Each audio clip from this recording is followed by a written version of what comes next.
Yeah, I was very pleased with the weekend. We had a battle with LSU, and which we always seem to do, and we came out with a good 5-2 win there. And I thought we did an excellent job on Sunday against a very good Miami team. Our backs were against the wall. We lost the doubles point there, and we were down in most of the singles sets there in the first sets, and really pleased with how we responded to that. That's something we haven't really felt all year. I don't know that we've been down the whole year. We only lost one match all season, and that was to North Carolina, and we weren't necessarily down in that match. We were kind of up, and or at least even in that match. So I was very pleased with how we responded. It really showed a lot of character and grit from our team, and we figured things out. We made some changes strategically, and I couldn't be happier with how the weekend played out, especially the match on Sunday. And then obviously we've got a pair of matches coming up against Alabama and Auburn. Auburn being quite a highly ranked team, so can you talk to us about those matches? Well, it'll be a tough road trip. Every SEC road trip's a tough one. Alabama has a good team, and we always seem to struggle playing them there in Tuscaloosa for whatever reason. So we're definitely not going to look past Alabama. We're going to expect to play at a high level and expect a battle there. And Auburn has a top 10 team and an excellent season they're having, and we expect that to be a battle, and will likely come down to who executes and plays the bigger points better. It looks like there's a good chance of rain at both places this weekend. It's kind of gone back and forth, and as of now, might be playing indoors on Sunday. So we'll be ready for whichever. We've gotten some great experience playing indoors this season. We played Florida indoors early in the ITA kickoff. We played the National Indoors in Seattle. We played there for about 6 or 7 days, and we have an excellent indoor team that suited to play quite well indoors. So indoors, outdoors, the Aggies will be ready to go. Open up for questions. Coach, how much does the injury to Carson Bernstein impact what you're going to have to do with your lineup both in doubles and in singles moving forward? Yeah, it definitely makes it challenging for us. That was an injury that Carson came down with late September at a pro event in Lubbock. She had made the finals there and played about 5 days straight, and we've been managing that for several months now. It's been kind of a day-to-day situation. We've all worked with her, the coaching staff, the medical staff, and we were limiting her practices. We were limiting her playing days, and even just playing her in doubles some days, and just gotten to the point where Carson needs and wants to get the surgery. So we've had to change some things around in the doubles, and it probably showed a little bit in the Miami match. We didn't necessarily play our best doubles. We still have plenty of good teams to put out there, and but we'll figure it all out. We generally play good doubles, and even our 3 team with Gianna Pilot and Jeanette Morellis, it's a nationally ranked doubles team at 3 doubles. So we're playing doubles just fine, and we definitely need to pick it up from the weekend in the doubles. But it makes some changes there. We've had to make a few changes, and it'll all work out just fine.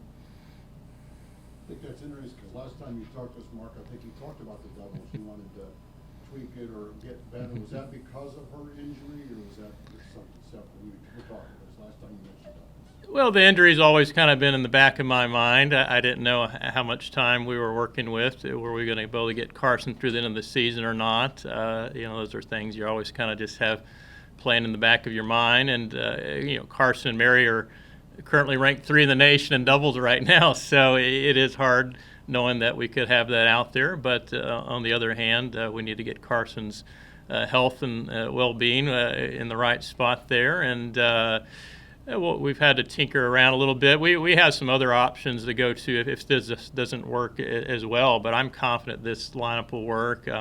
JC, we've put her with Mary Stoyana before JC Goldsmith. Mary Stoyana's an excellent team that we can always go to. They've had a lot of success, and we can definitely move some things around if we don't like how the weekend goes here on our Alabama trip. But I'm confident that we'll play well this weekend, and the good thing is we have some options there. And Daria Smetanokoff hasn't seen much in the doubles opportunities, but she's improving in her doubles each and every day, so that's always an option there as well. She's a great athlete and a powerful hitter, and she may find her way in the doubles if we need to.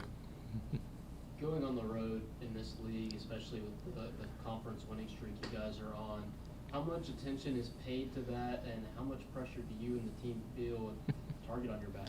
I do think that the girls of perhaps put maybe some self-inflicted pressure on themselves. Maybe I see that at times. Maybe we're putting a little too much stress, the nerves and the pressure, and I like to think that should give us a lot of confidence. I think we won maybe 21 straight SEC matches dating back to last season with basically the same group of girls. So it's 20-something. I think that gives us a lot of confidence. But at the end of the day, it's how we're going to perform on that day. And kind of one of our talks this past weekend is just kind of taking a little bit of pressure off of ourselves and not making it a bigger deal than it is. It's all about just preparing for the match properly, how we're going to perform on the game day, and let's keep that streak as a confidence issue, not as, oh gosh, what happens if we lose? Everybody's going to lose matches, and it's just kind of having the right mindset on that strength and looking at it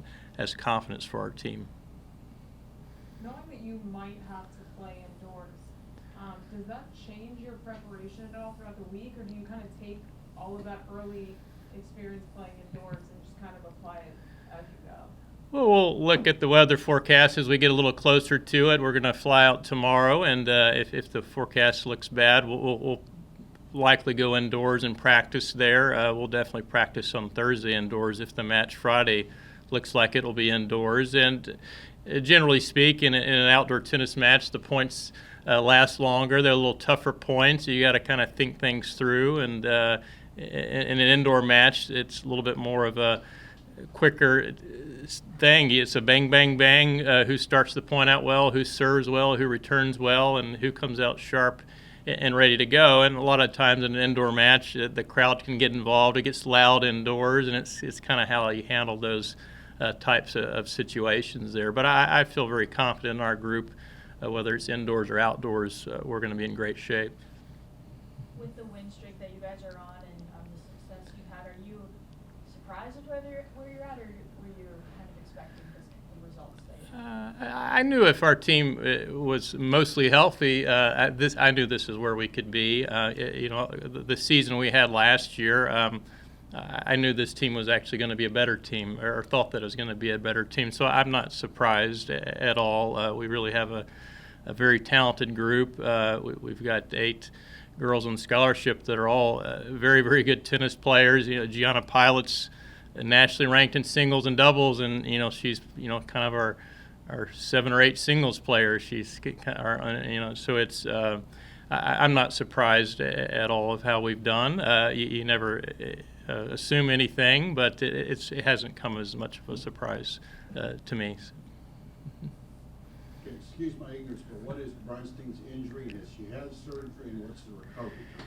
Yeah, so she has a hip injury. She's got a torn labrum in her hip. It's something that she's been able to play through. Some days it feels better than others, so that's why it hasn't ever been a real for sure thing of when she should get the surgery. We've kind of spoken to her a lot over the months on a day-to-day basis, and she's scheduled for surgery, I believe, mid-April. I believe it's April 14th. So we're expecting her out for the remainder of the season for practices and the matches, and that's what the plan is going forward. If Carson has a change of heart and feels like she can do it, of course we're going to try to make it happen. But as of now, we're not traveling her tomorrow. We're not expecting her to travel on any trips. We're not expecting her to play anymore the rest of the season. It's a pretty recovery-wise, I think it's a 6 months or so recovery-wise, and so she's had a similar operation before on her other hip, and it came out of that just fine there. So.